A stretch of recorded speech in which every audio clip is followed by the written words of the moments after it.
On 8th October, Prime Minister Narendra Modi accused the Indian National Congress of conspiring internationally to undermine India's economy and democracy. While addressing party workers at the BJP headquarters on the same day, PM Modi expressed gratitude to the people of Haryana.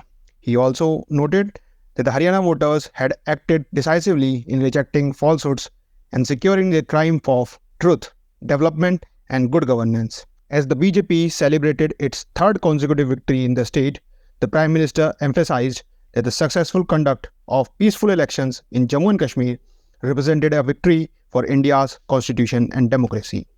Following this, PM Modi launched a pointed critique of Congress.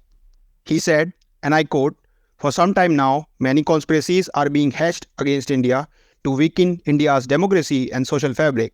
International conspiracies are being hatched. National parties like Congress and their allies are involved in this game.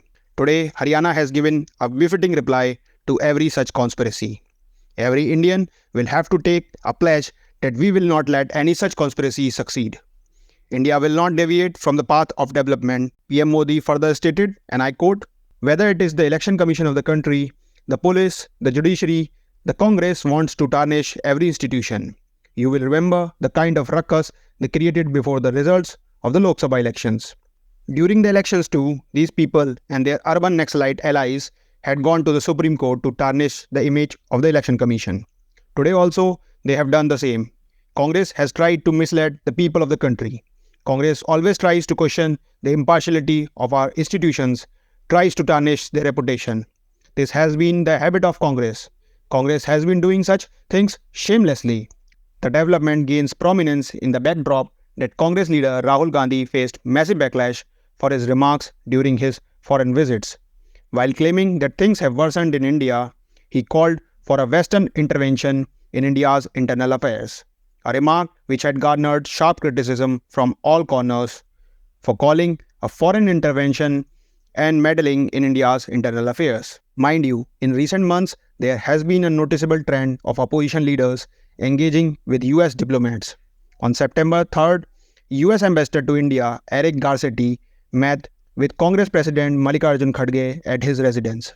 Kharge shared several pictures with Garcetti on Twitter. Before this, US diplomats engaged with leaders of National Conference in Jammu and Kashmir in anticipation of the upcoming assembly elections in the valley. Notably, Minister Counsel for Political Affairs Graham Mayer and First Secretary Gary Applegarth met with National Conference Vice President Omar Abdullah to discuss matters related to the elections. Additionally, Jennifer Larson, the US Consul General overseeing the American mission in Hyderabad, met with AIM Chief Asaduddin Owaisi and the Chief Minister of Telangana earlier this August. The ongoing meetings between the Indian opposition leaders and US diplomats have raised alarm over potential US interference in Indian democracy, a concern that PM Modi addressed in his speech. It is pertinent to note that the US administration has been notorious for meddling in the internal affairs of other countries to assert its hegemony, especially after the fall of the USSR. Claiming to champion the cause of democracy, it passes sermons to nations that follow independent and sovereign foreign policy and domestic policies. For this, it has been using notorious agencies like USCIRF to launch smear campaigns against their country of interest. Recently, the US has been accused of pulling a regime change operation in Bangladesh to place its puppet Muhammad Yunus as the head of the government. The anarchy situation in Bangladesh has resulted in the religious persecution of Hindus.